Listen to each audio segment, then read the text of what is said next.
Thank you very much. Well, good morning to everybody.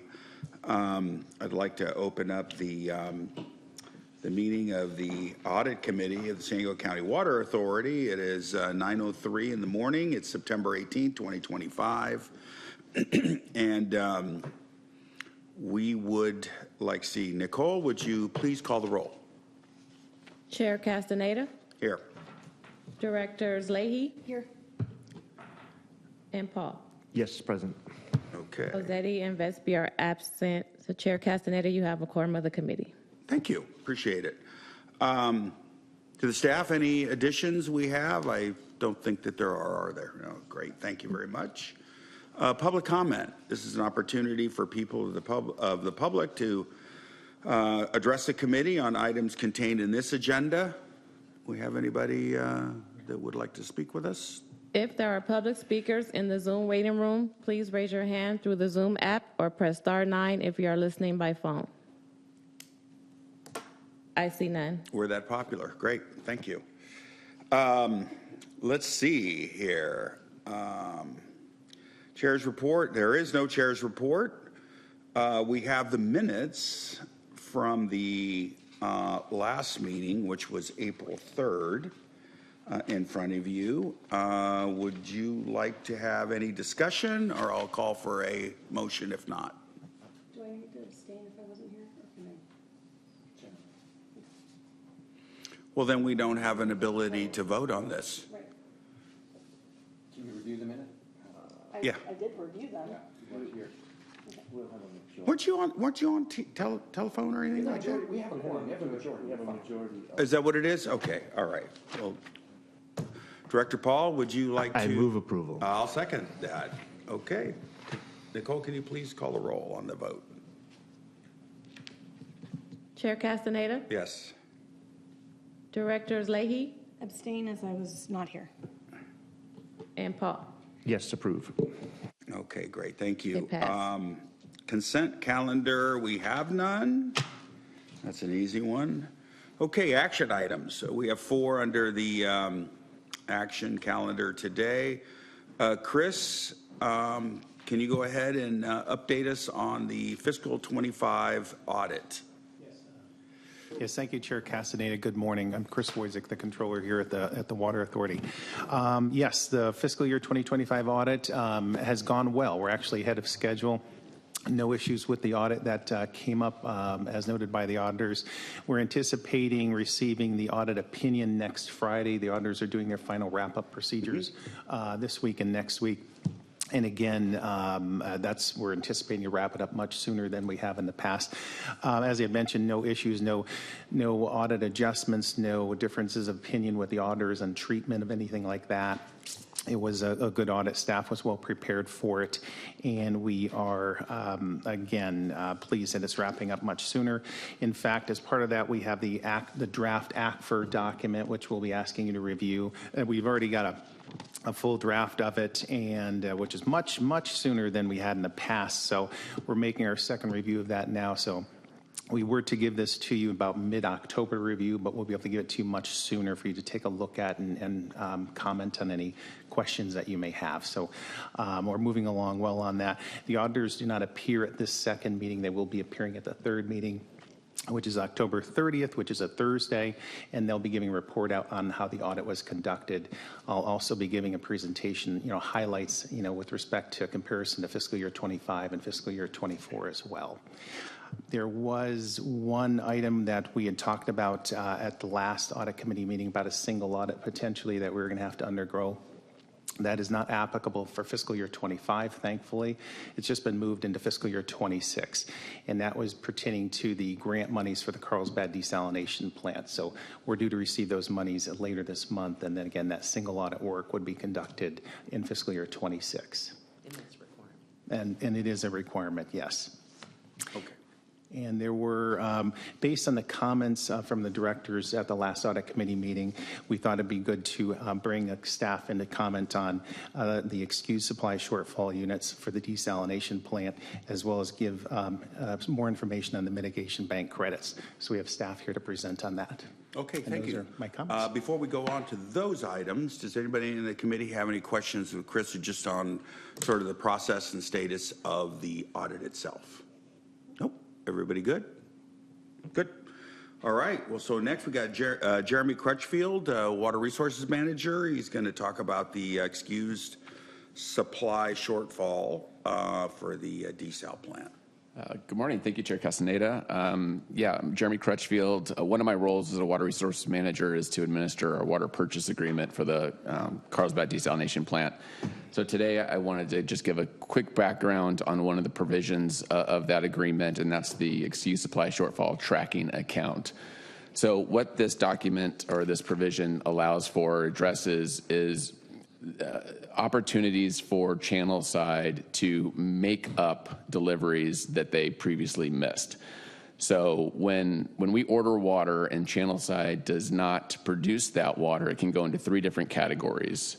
An unexcused supply shortfall, which we don't pay for. So that's that. If they don't deliver it, we don't pay comment that we make related to the water purchase agreement.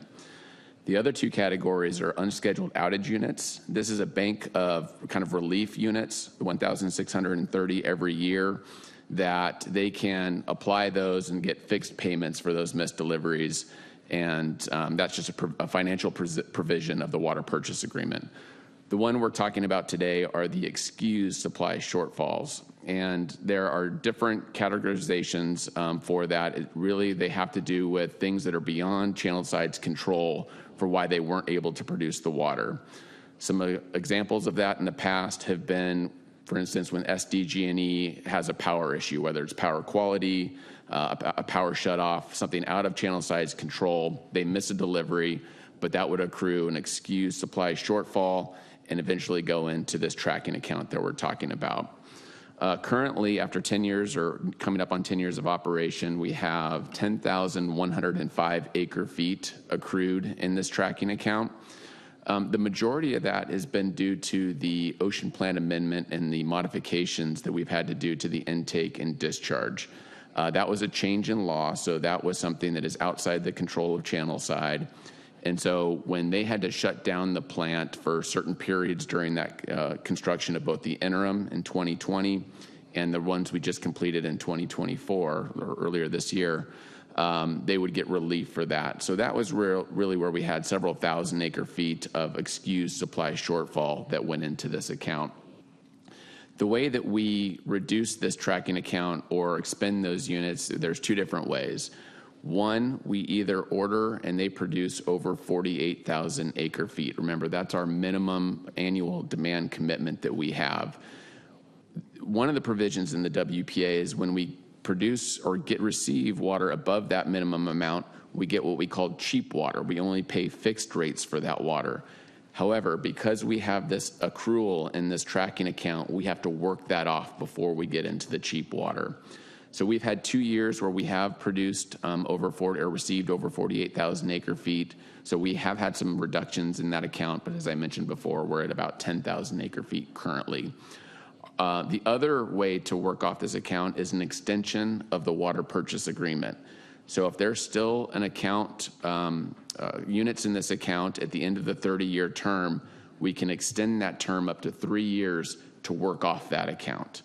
So right now, our ordering strategy at the plant is to order the minimum, the 48,000. And so there is the potential that we'll get to that clause at the end of the 30-year term in 2045. If we haven't worked off these units, we'll continue to purchase water under the water purchase agreement until that account reaches zero. So that's really the logistics or the basics for this account and how it works. I'd be happy to answer any questions. So I understand that's water we have not paid for. Correct. We have not paid for that water. But we're on the hook to pay for it at some point. But at some point, we're on the hook to pay for that water. Okay, so it's a liability, basically, that we have to carry on our books. Okay. That's the question.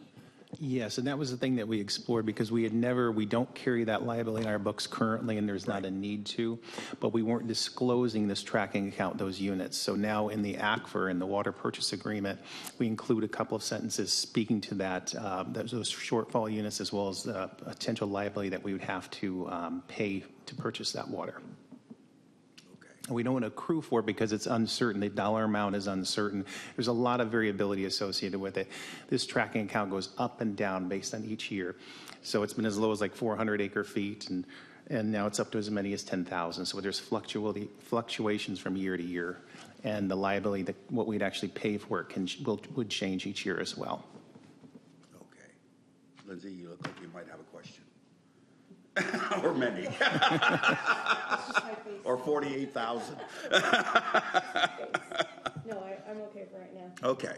So I guess this is what we were talking about last time, and we didn't have you folks here that were really, in command of all of the elements of this agreement. So I'm trying to understand. So we have a certain amount we buy, right? That we have to, whether we buy it whether we use it or not. There are times when they cannot basically deliver the water because they screw up, somebody else out of their control, has a hiccup, or there's some other regulatory issue that basically they can't do that with. I get that. So how do we deal with that? Do we just send them a check, or is it, we buy over and above the water? Is that what it is? Because the water, whether or not it's their fault or anybody else's, the water's not, it's not produced, right? So how do we kind of catch up? So that is where we would either on the yearly basis, we would intentionally increase our order. So we would order above the 48,000 Okay. and they're able to produce and get into that. Then we would start working off that account, and we would pay the unit rate at that time is when we would make a payment. Okay, so we actually do get the water. It's just Correct. whether, in some years we need it, some years we Correct. don't.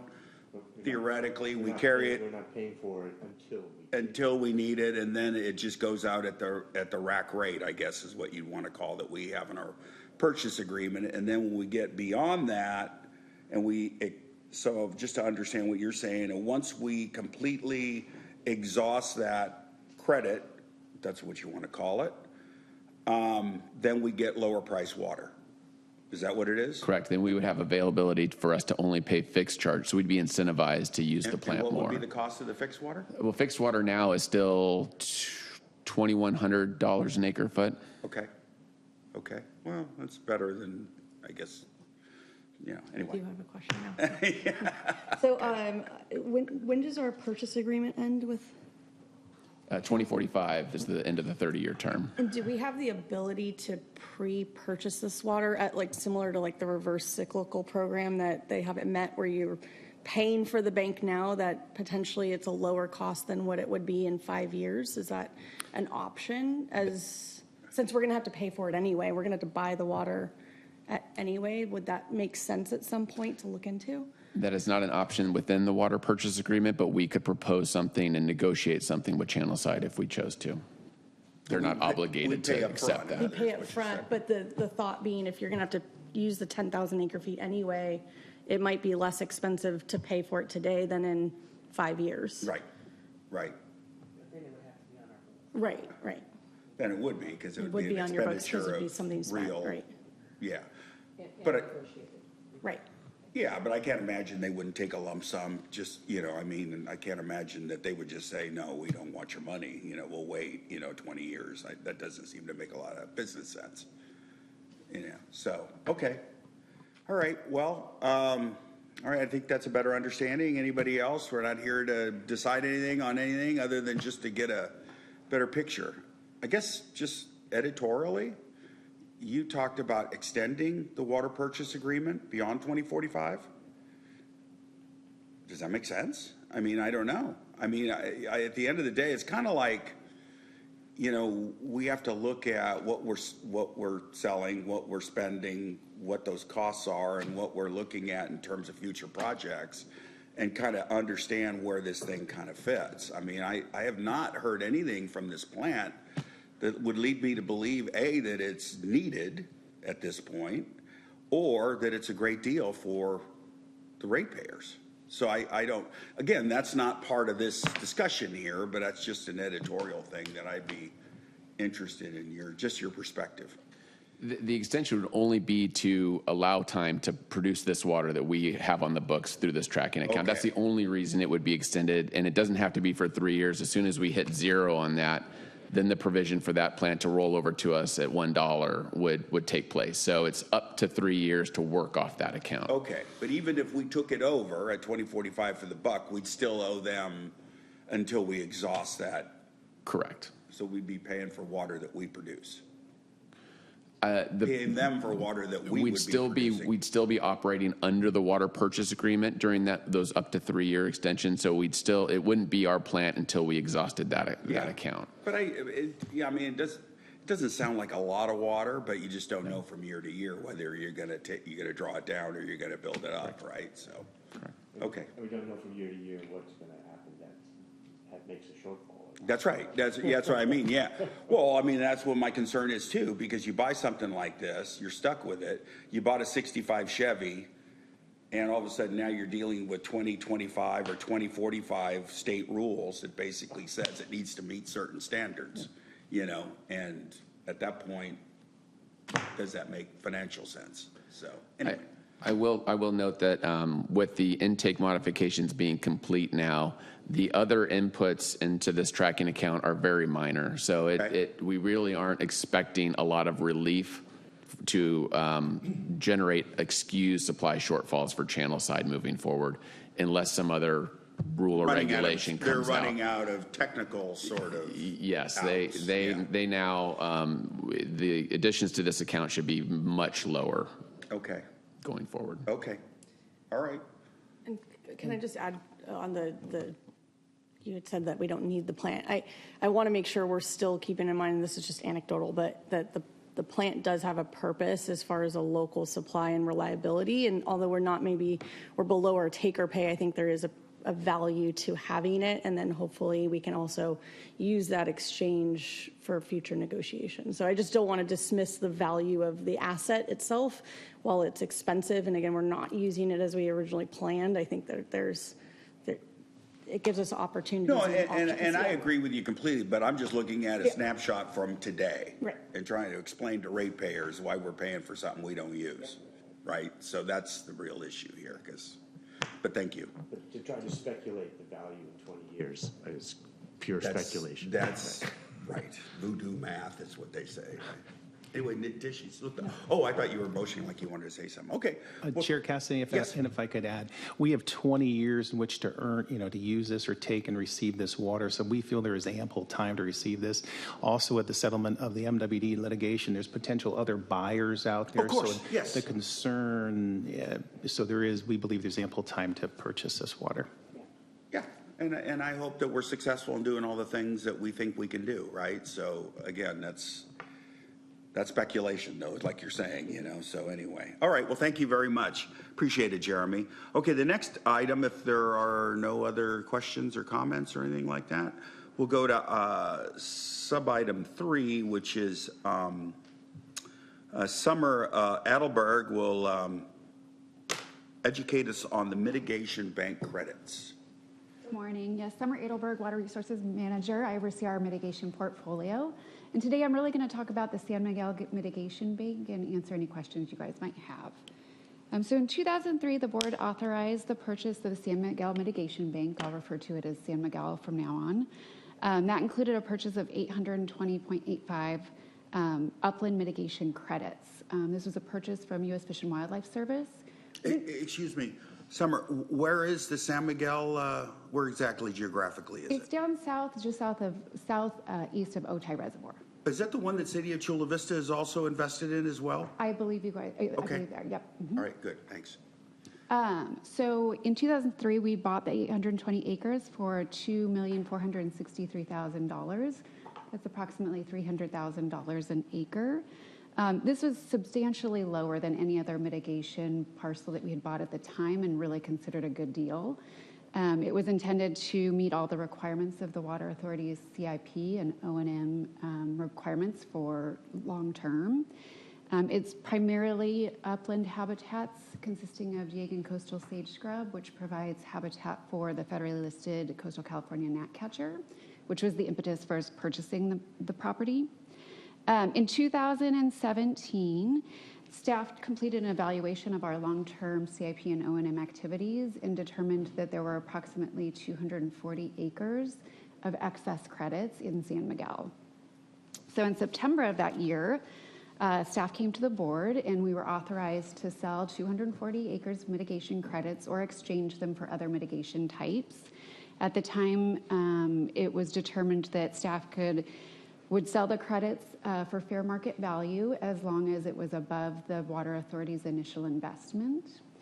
So at that time, credits were valued at $29,500 to $35,500. And what year was this? That was in 2017. Okay. So our first sale occurred in 2018, and since then we've sold approximately 24 credits for a total of $735,635.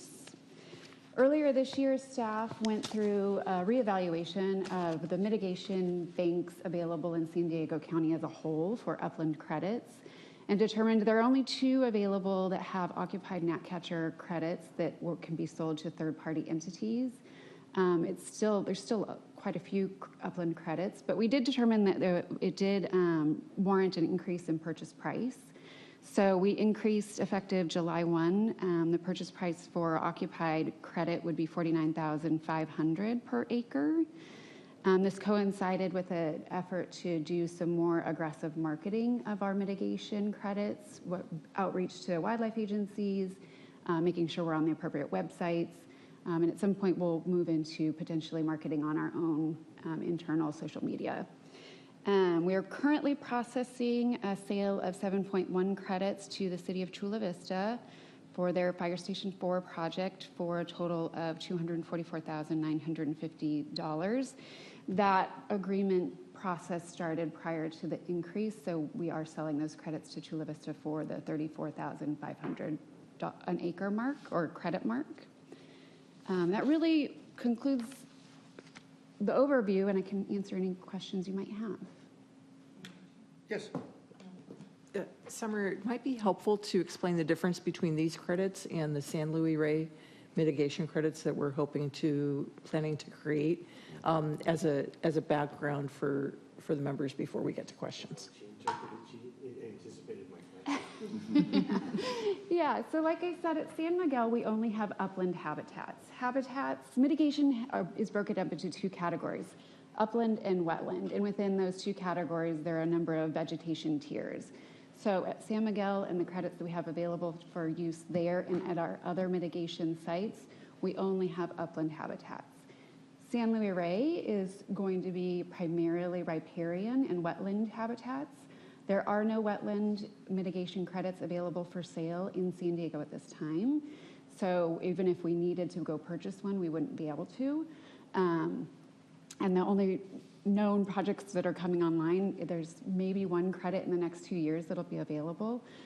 So it's really upon us to create those habitats for our own use. The big difference between San Miguel is we do have the authority to sell those credits to a third-party entity, where San Luis Rey will be reserved for Water Authority use only. And that kind of sums that up. Yes, sir. So I'm sorry, we're going to get a little bit off topic, but so the wetlands credits, we could purchase just wetlands outright someplace. So right now, there are no wetlands available for purchase, and credits or that would be authorized for mitigation. We could go through the path of purchasing riparian and wetland habitats, but we would have to go through the banking process. And then there's some nuances there. Our Natural Communities Conservation Plan and our Habitat Conservation Plan, we have some commitments to a no net loss of wetlands, meaning if you impact a wetland permanently, you have to recreate the wetland somewhere else. You can't just preserve existing wetlands. So the San Luis Rey project is recreating 3 acres of wetlands that we'll be able to use as that no net loss requirement. Wow, so we agreed to do that. Oh, that's crazy. Okay, sorry, I lost my train of thought. So where are we doing the construction that we're damaging wetlands? So we have a handful of CIP projects that we know of. One is the Moosa Canyon project. We do anticipate they're going through preliminary design right now, and I'd really look to Nina to answer this question. But in preliminary design, we understand that there will be additional creek fortification that will be needed, and that will require the creation of wetland habitat. There's a couple of other O&M asset management projects that we know of that are going to need to impact waters of the U.S., which is what we're talking about when we say wetlands. And then we know of at least 2 projects down in South Bay where we're going to have to fortify structures in Salt Creek. So I can name 3 to 4 projects offhand. The idea is it's a 55-year permit, or permits are 55-year permits, so we're looking at a long-term need for these wetland credits. Our infrastructure crosses creeks all up and down San Diego County. So at any point, any one of those creeks, if we had a project in there, we would need to mitigate for those projects. Right, so I would think we could purchase property, but you're saying purchasing property is not sufficient, has to be created. Thank you very much. So I think this is on the agenda because of the value, though, right? So can we speak to that? So are we going to make some changes to how we value this on the books? No, we don't. The accounting rules are pretty straightforward on this. They don't allow you to mark to market, if you will. So yes, obviously these mitigation credits have a lot more value than we have on the books. When we sell them, that results in a great gain that we record, but we don't increase the value prematurely on our books because, again, the sales price, while we just learned that it has raised, it is still subject to a buyer paying that and then finding a buyer. So there is uncertainty associated with that. The accounting rules don't really allow you to mark up. But if there was a loss, if there was a decrease in value, they really want you to immediately record that and recognize that. Increases, no. Decreases, yes. Just to add to the wetlands portion of the conversation, just because we have, from projects that I've had, just because we have planned CIP doesn't mean that's the only impact or credits you would need. I've had areas where actually a creek has rerouted itself, exposed our own pipeline, and then we go in to repair it and put the cover back. And then we as the agency have been responsible for the wetlands credits and the wetland mitigation on top of it, even though it was to no fault of the agency itself. So it is good to have those banks. My question, because the majority of our infrastructure is also through the upland habitat, right? So when we say that we evaluated the CIP and that we have excess credits, did we evaluate what we think like the 30-year CIP, 60-year? Like, is there a need like 50, 100 years from now when maybe upland habitat is very scarce for mitigation that we might actually need that and we only looked at this shorter period? So in 2017, we used the 2013 Facilities Master Plan to look at that. We are doing an evaluation based off of the 2024 Facilities Master Plan to look at it. San Miguel is our only bank where we have the authority to sell to a third-party entity. We have other mitigation sites and parcels with another approximately 50 acres of upland. Okay. And then we have additional lands that we own around San Vicente that we're working on a banking instrument to have those available to us. I think to answer, yes, we're looking long-term. Okay, great. But probably not 100 years out. We're looking at the facilities master planning effort. Our requirements under our permits have some obligations as well, so we incorporate that in our review. Okay. Yeah, just anticipating what might happen with regulations. They seem to always increase the number of acres impacted versus mitigated. So just trying to make sure we're not scrambling later in life. Yeah. Thanks. Yeah. So the San Miguel, because I knew about the bank, the city of Chula Vista is selling for $34,000 an acre. So they marked up your price, right? So I don't know. Are you able to sell to people developing in Chula Vista? I mean, it's 1 or 2 acres is not a big deal, right, at that sort of differential, but somebody's developing something, and I'm thinking about, and this ditch, the bayfront, I mean, there's a significant amount of this Baccharis, whatever it is, that has to be mitigated. It's tier 2. It's not listed federally or state, but it is listed in Chula Vista's MS or CP, and it's a tier 2, and so there's going to be significant demand. So how much land did Chula Vista buy from? We're finalizing an agreement for 7.1 acres. Okay. It's for the Fire Well, I Station think they're 4 going to need project. significantly more than that, so just think about the pricing. And the question is, can we sell directly to developers? Yeah. Or is it just other governmental agencies? So the banking agreement for San Miguel allows us to sell to any third-party entity, including public and private. The caveat with that is the purchaser is required to get wildlife agency or regulatory agency approval from a purchaser's side, and we also are required to get wildlife agency approval from the seller side. We've never been denied, but the service area does cover all of San Diego County, so we can sell to anybody within the county. Right, yeah.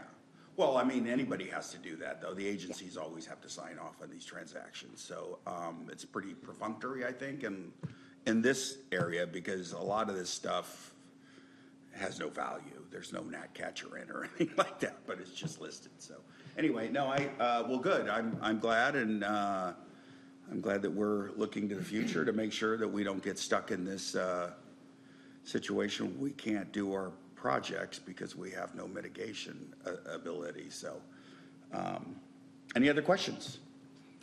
Thank you, Summer. I appreciate that. Okay, for the last item,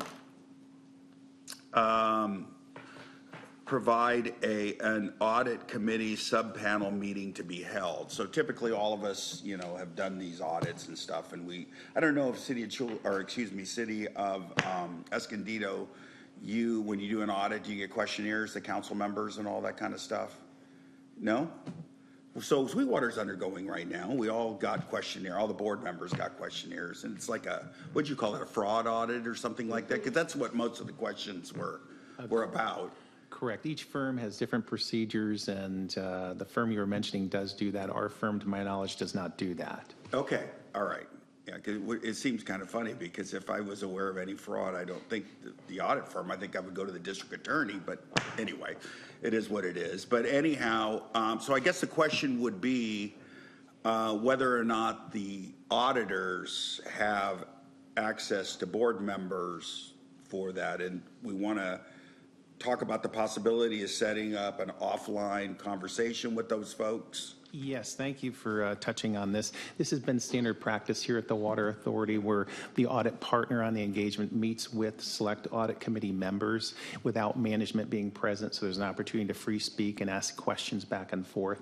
Yeah. And that will be something that will be actually scheduled. Actually, once the audit is completed, so the end of next week is we're thinking it's going to be complete, then I think it'll be a Zoom call, which will be scheduled between Shannon Ayala, the partner, and then the audit committee panel members that wish to be on that. And so that's forthcoming, but you can specifically ask her about this questionnaire, because the questionnaire you're talking about, it deals with fraud and internal control questions. They do send it to staff, so staff actually complete it here at this agency. Yeah. But to my knowledge, and again, the auditors don't share all of the testing and procedures they do with management, with the agency, so we don't know all of what they do. But you can ask that question if that's something that they do, and you can find out what their response is. Okay, so essentially we'll arrive at a date and a time. It'll be a Zoom situation, and we'll put it out to the audit committee members, and who can make it, and who can't, Well, right? typically you pick 2 people, so you can do that. Oh, I could just do 2? Yeah, 2 people. Okay. So you can ask Well, I mean, I would prefer to do it where we find out what date they're available and then put it out to the committee, because there will probably be people that won't be available.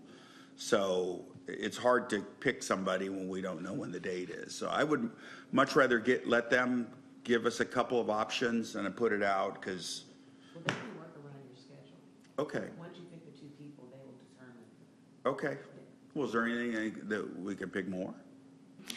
Okay? The only concern is I'm not too familiar with the Brown Act. I don't know if that's something that would apply or not. Well, Is it a group meeting or is it one-on-one? Because if it was one-on-one, Well, even if it's one-on-one, if you're discussing the same thing. but we're not discussing with other board members, and are you concerned about a serial meeting? Again, I guess sense? I'm not familiar exactly with what you guys are discussing.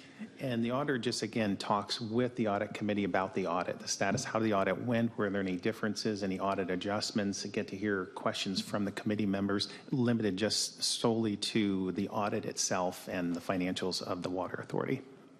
So then they're getting away with that. They're availing themselves of individual interviews and not sharing information with the other interview subjects, which would be fine, Right, okay. as long as the information's. you mean if they did it separately? If they did Yeah. something. Okay. Or we could do, would not comprise a quorum of this committee, which is why we're doing two. Okay. And in the past, the chair is has been the chair and then one member, and then the next year they rotate so that each member of the audit committee gets an opportunity to be on that subpanel. So that's, Okay, they've worked well, out. I mean, what's of the three of us, what's the pleasure of doing that? Is two good, or would you like to have more, or figure out a way to do that? I'm fine with whatever you're Whatever I most decide. comfortable with. Okay, So thank whatever you. you'd prefer. Great answer. So I'm super busy in October, but like you say, I don't know the schedule or when the So dates why don't would we be. do this? So I don't want to say no, but I hate for them to say, well, you need to do it now, and I can't do it now. Why don't I just tentatively say myself and Director Paul, okay? We'll figure out, you and I can just sort of figure out what our dates are. We forward that to you, and then you can talk to the committee, or excuse me, to the auditors and find out if that's good, and then we'll try to, and if it's something you can't work out, then I think Director Leahy is a good alternate. How's that? Man, I would have voluntold Director Vespi for not being here today. Oh, that's right. This is one of those ones when you're not here, Sign 'em up. you're signed. I'm happy to do it if you'd like. Okay, great. Okay, so let's do it that way. We'll do, Lindsay will be the floating alternate, shall we say, right? Okay. Yes, All and right, I we'll do it that way. thank you for clearing that up. I will reach out to Shannon. We'll get something booked. We'll get some dates, some availability. It'll be a Zoom call. Could be just as few as 30 minutes, but could be an hour. It just depends on how much, free-flowing the discussion is. Of course. Yes.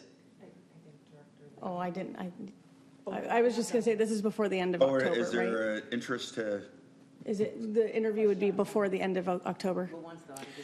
Yes, as soon as the end of next week. It could be very soon thereafter. because you may not be. I will be off the board as of November. Okay. Well, you still can be a floating alternate. You can still be a floating alternate. And if for some reason it gets sort of protracted. Okay. We will make it, yes. All right, but I have every confidence that Director Paul will be able to make it, so we'll work around his schedule. So anyway, I don't think we'll cross that bridge. Great, okay. Any other questions on this particular item? It's an easy one. No information items? We Yes. just want the reminder is that the final and third audit committee meeting is Thursday, October 30th at 9 a.m., also here in the boardroom. And that will And that's conclude what it the, was previously scheduled as, Correct, right? Okay, yes. good. And I Thank do have one more question. You mentioned that we were going to get the ACFR, and then what's the turnaround time between receiving it and then being sent to the board members and then going to the board for adoption? Are we going to do the 2-week timeline? we are looking to actually give the draft act for probably within 2 weeks at the beginning of October to the audit committee as well as to the full board. So the full board will get it as well. Perfect. We most likely will receive only comments or questions from the audit committee, but everyone will get it at the same time. You'll have it for about 2 weeks in which to give us any comments or questions. It's because we want to wrap things up before the third audit committee meeting. Perfect. Okay, And it's critical that we have a quorum at the October 30th meeting, otherwise. well, that's your job. I'm just taking a reminder. Yeah,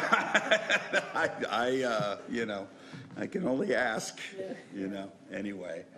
But thank you, I appreciate that. And I will be here. I will make every October 30th, right? Put it on Friday, I'll come in costume. You know what?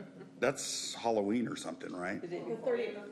Okay, yeah, I was going to go somewhere and I was told Halloween. I have to stay in town, so I'll be here. All right, so any comments from the directors? Nope. Okay, well, let's adjourn it and we'll wait for those documents and then try to set that meeting up and go from there. Thank you. Let's see.